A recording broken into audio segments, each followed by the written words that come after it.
Hey family, it's your girl KYP 561 coming in here to talk to you all about Friday night's episode of the Belle Collective. We are in season 1 and this is episode 8, and the title is Contracts and Balances. Okay, so the show opens up with Letitia and Marie. They're meeting up. Letitia is telling Marie that the Fair Street project has been put on hold basically because the word then got out in the streets that them brunches is full of drama and don't nobody want to be associated with no bullshit. So she's coming across all types of glitches and brick walls. No, she's not getting any calls returned or anything like that. So it's almost like she's been blackballed. Okay, but the good thing about it is the commissioner, like he told us before, that he gave her his word that he would help her. Plus, Tambra is his cousin. Okay, so he did say that it would be on the strength of Tambra. Child, I swear. Hold on, y'all. All right, y'all. I had to take a quick phone call. This phone don't ring at all, except for when I started to do these videos, and that's been happening to me like the last couple of videos. But anyway, like I said, the commissioner is still willing to help her, but at the same time, it's only so much that the commissioner can do because once somebody gets a bug in their ear about something, don't nobody really want to be fooled up with you. They're not putting their good name down on nothing. Okay, so when Letitia tells Marie that this is the main reason why she's hitting this brick wall, Marie says that she feels bad about her involvement, and which she should, because each time, like I said, the ones that I've seen, it was some shit that she was involved in. So she did apologize for her part, and she says that she feels bad or whatever. That she's caused, or she was a part of causing Letitia this issue with something that's so important to her. Letitia does accept her apology, which of course she would, because that's her friend and that's what she gonna do or whatever. So then Letitia starts to tell Marie about the sister vention, and Marie says that she don't know why she's always being talked about. Well, you always being talked about because you always the one that's on some fuck shit. So why would you not be the one that's talked about? And then she made this comment that when people feel like they have to tear her down to uplift themselves or make themselves feel better, that sounds like jealousy or intimidation to her. And I was like, well, Marie, I mean, in all actuality, that's what you have done in both instances. You went into the first brunch trying to tear old girl down about this hair product, and which we still ain't never get down to the bottom of that. I wish that we somehow can get to the bottom of that, because I think that motherfucker that made that wig for you, I think he switched that hair out. And all of a sudden, for that to have been such a big issue for you to cause all of this drama, why is it that we never hear nothing else about it? You know what I'm saying? So I mean, I don't know if I don't think it's gonna come up again. I don't know, but that's just something that they started and then they just dropped the ball on it or whatever. Cause bitch, I want to know. You know what I'm saying? I want to know about that. But anyway, but yeah, so that's what happened in the first instance. And then in the second instance, you basically, even though I don't think that Caitlyn should have been there, but from my recollection, you felt like she was doing too much and you took it upon yourself to tell her that she need to basically shut the fuck up. Okay, so once again, that was something that was initiated by you. So nobody's trying to tear you down, because personally them girls don't even know you. That's why you got to keep telling them to Google you, because they don't know shit about you. And in their mind, you just a plus one, or just somebody that Letitia knows. They don't know shit about your status and what you do and the $1,000,000 that you've made. That's why you got to keep trying to tell them to Google you, and they all ask the same question, like, what does she do? You know what I'm saying? So nobody's jealous of you, because girl, don't nobody even know you. You know what I'm saying? But whatever, girl. Okay, so Latrice is having a photo shoot for her new hairline called Essential Beauty, and she has booked the Claremont twins from the Bad Girls Club. I mean, when they in jail, I mean, I know one of them was definitely in jail. I don't know if both of them was, but I know one of them was in jail because she had some scamming shit going on where she was stealing from dead people. Like, because I think they was tricking or some shit like that. And one of the men died, and she was still using his damn credit card and shit. And that motherfucker went to jail on fraud. So I don't know if both of them was involved in that, but I know one of them definitely was, and they look terrible. Okay, like I don't know. I don't remember what they looked like when they were originally on the Bad Girls Club, because by that time, that's when I started like dwindling away from watching it or whatever. So I didn't really give them too much. So I couldn't even tell you what they looked like before they went and got on them lip and ass injections and all of that. But it just don't look good. And I'm here for Cliff. Cliff is just an asshole that just don't know what to say and when to say it. Okay, he was like they sure got some big lips, don't they? And he said he expected someone more natural, because of course he don't know who the hell no damn Claremont twins is, and I really don't even know why Latrice was amping them up like they was the go-to girls to push products. Like, I mean, maybe they are, because I'm an old bitch too, so I don't know. You know what I'm saying? But I can say that their hair did turn out really well. Whatever that was that they did, I don't know if that was like a shampoo or a conditioner or a dye. I don't know, but whatever it was, it came out really, really nice. And why would y'all book a venue? What type of venue ain't got no water? Like, I didn't get that part, but okay, whatever, child. But anyway, what I wanted to say about Latricia's photo shoot, it was not necessarily funny to see, but I do photo shoots with my friends. Me and my friends, we get together every 2 years and we do photo shoots. Leading up to the photo shoot, everything is always a mess. Ain't nothing going right. People running late. You know what I'm saying? We getting there too early. The damn studio's not open. And then when we get there, we gotta move shit around. This, that. It's always like that. You know what I'm saying? And nerves is high because this is something that you've invested money in. And in Letitia's case, this is something, a product of hers that she's trying to push. You know what I'm saying? So I totally understand her nerves and her anxiety. I understand all of that. But yeah, so anyway, Letitia, she's getting ready for Glenn to come home. So as we know, Glenn leaves for 28 days and he comes home for 14 days. I forgot what it is that he do, but that's his work schedule. Okay, cool. So she's getting ready for him to come home.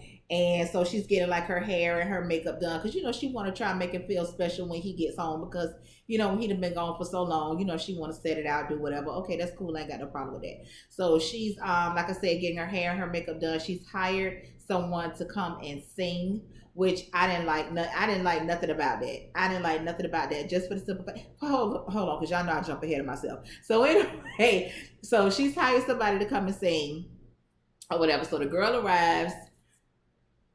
Okay, y'all saw her, and Letitia's in there cooking. Now everything looks good, but that pie, you was wrong for that pie. You once you took that pie out that thing and it was looking like it was looking, you should just threw that shit away. I don't know why you didn't just leave it in the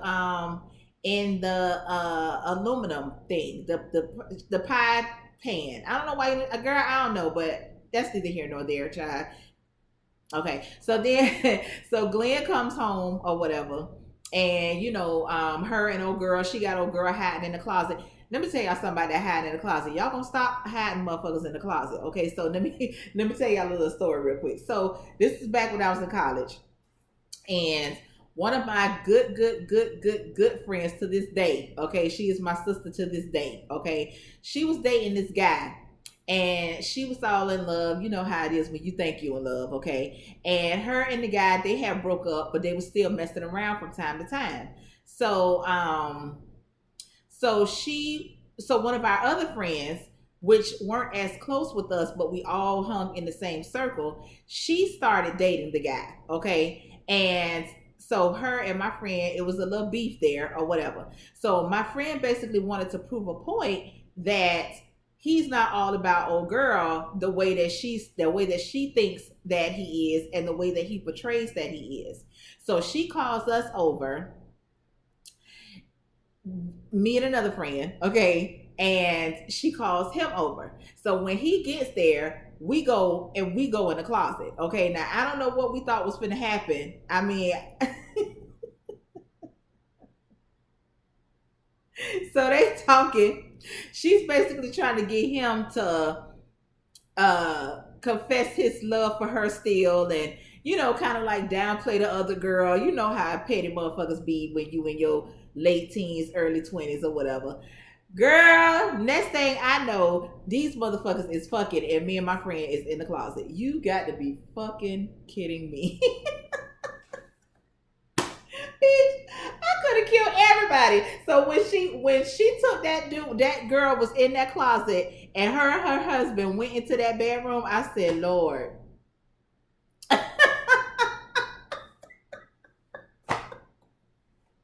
Oh, child. Oh, Lord have mercy, baby. The stories that I got to tell. Okay. So anyway, all right.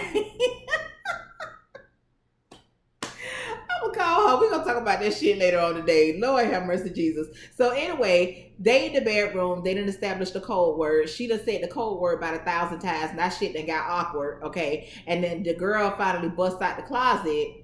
And Glenn looking like, what the fuck going on right here? Like, bitches, we about to have a threesome? What we finna do? You can't tell me that shit didn't run across his mind, because he didn't know what the fuck was going on. You know what I'm saying? He's sitting there, he's smiling like he don't know what to do. And then after old girl get finished singing, I don't know. I just didn't like nothing about it. I just thought it was corny.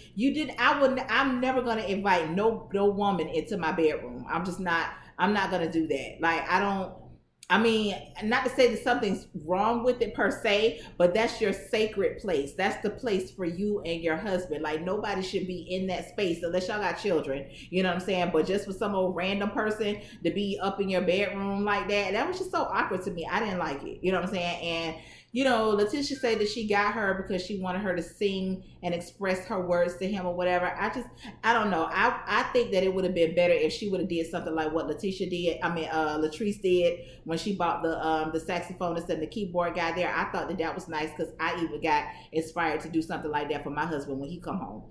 But yeah, I just thought that was a little corny, but child, whatever. I guess it was okay. So once old girl left, Glenn was like, yeah, you know what I'm saying? That was real good. That was all fine and all. But what's up with that contract?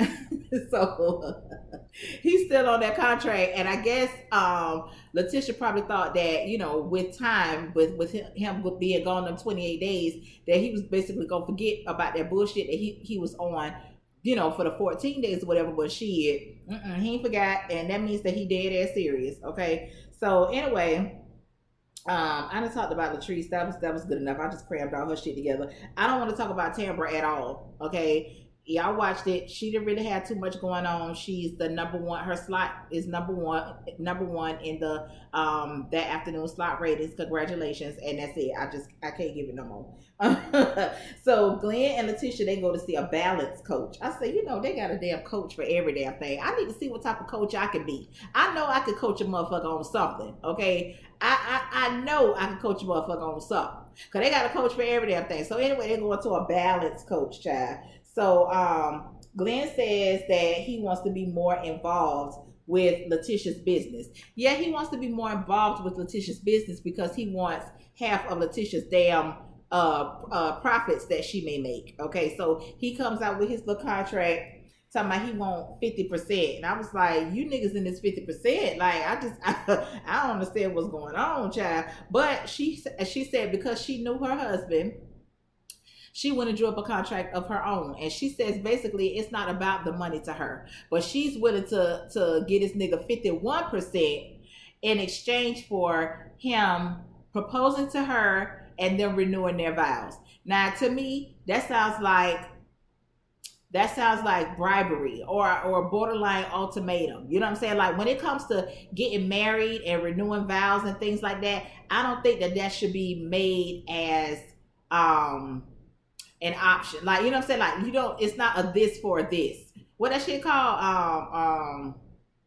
Something pro quo. I can't think of it right now. But you do this for this. You know what I'm saying? Especially when it comes to something like that. I think that that's something that he should come up with on his own. You shouldn't say, I want you to propose to me again. Because to me, that's something sacred. That's something special. To me, I think that proposals, even going on dates. If you ask me to go out on a date, you need to plan the date. I don't want to tell you, well, I want to do this, I want to do that. No, I want you to put some thought into it. And when it comes to a proposal and a marriage, I need for that to be something that you want to do. I already told you y'all the backstory about me and my husband or whatever. And in some instances, Letitia and her husband remind me a lot of me and my husband. You know what I'm saying? Especially when she was talking about, them basically growing up together, and not really having much and getting to the point to where they are now. I completely could relate to that, because I remember when me and my husband, when we first started living together,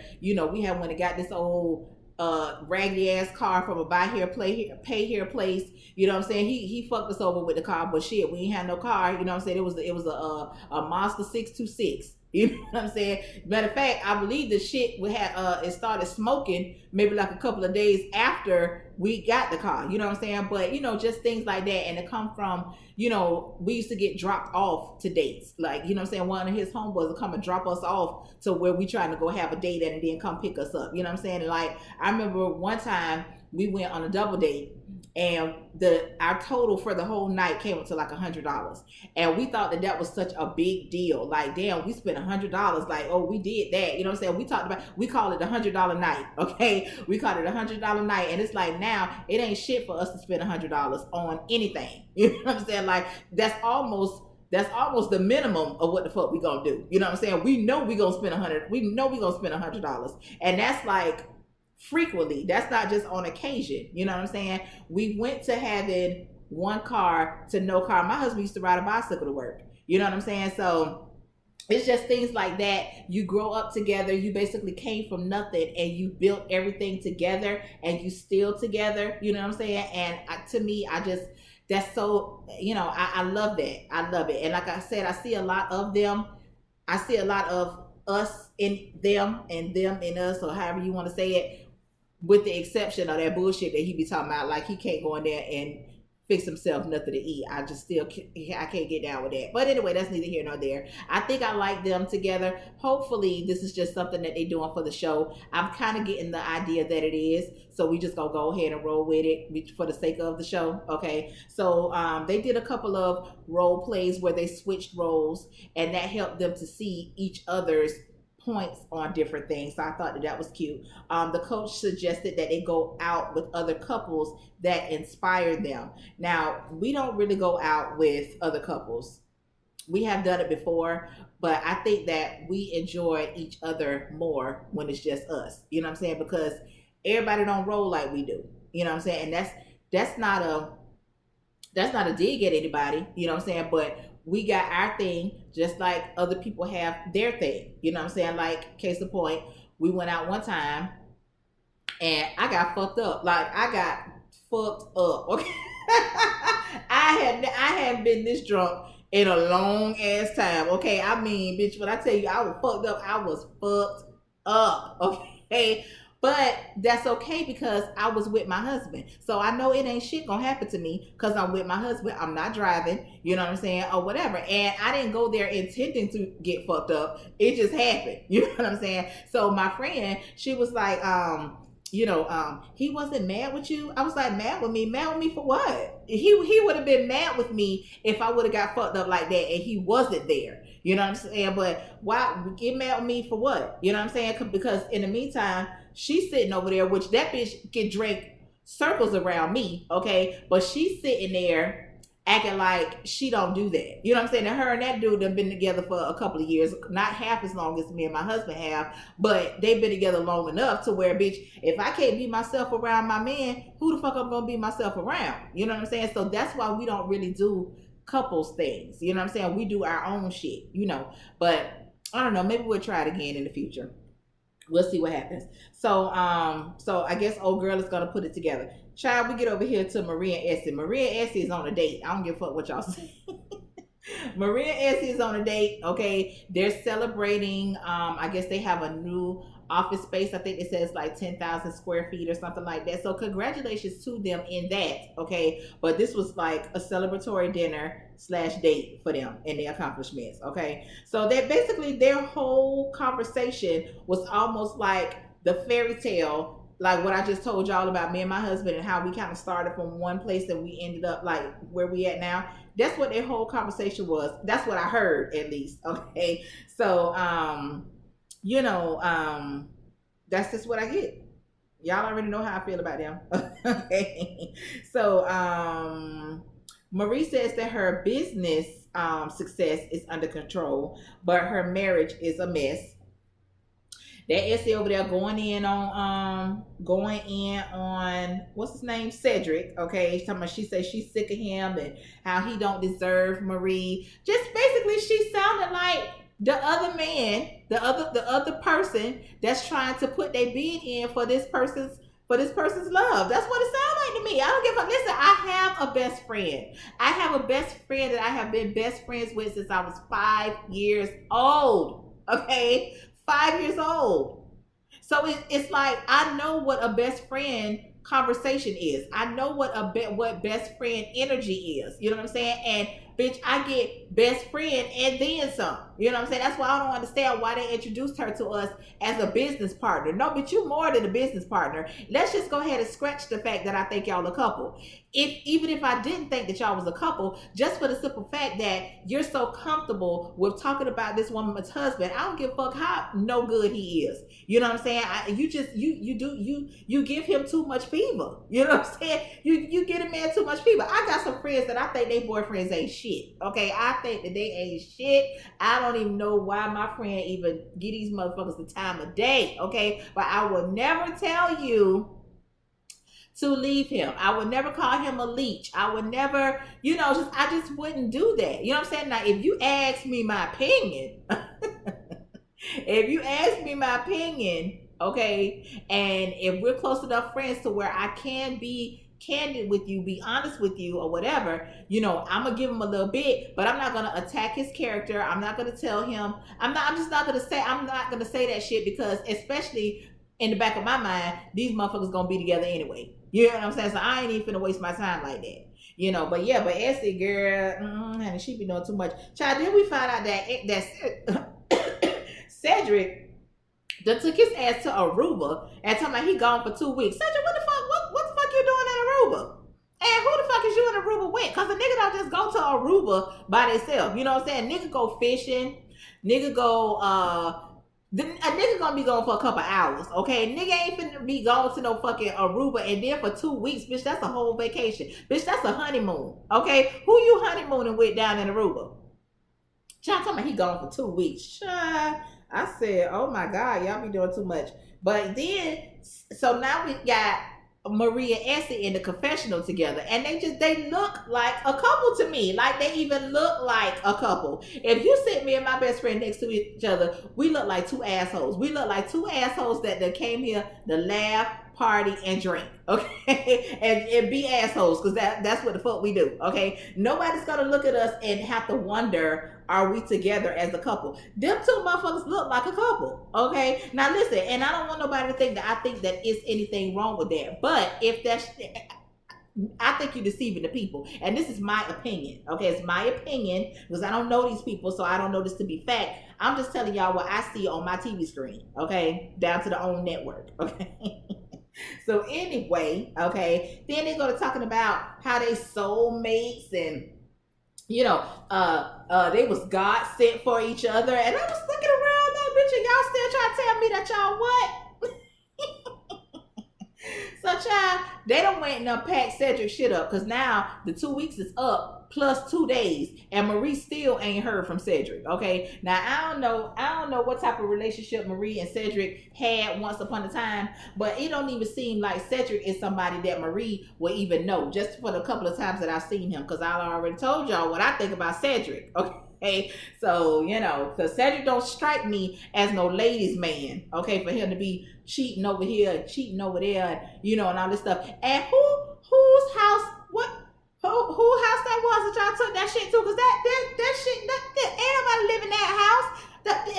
It looked like the house was being built, because at first I was like, because when they turned in, it was a sign there, like that was some type of office or something. I think it had like art on it or something. And I was like, bitch, this ain't nobody's house. And then I looked, bitch, the front ain't even done. They got it's just the foundation. And I was like, okay, well, is he getting the house? I don't know, but bitch, no, y'all tried to group the kids with that one. And then you see all the damn construction of wood and shit all in the front. I said, and what happened to all the boxes, all the damn boxes that y'all was unfolding and packing up? You only set 2 boxes on the porch.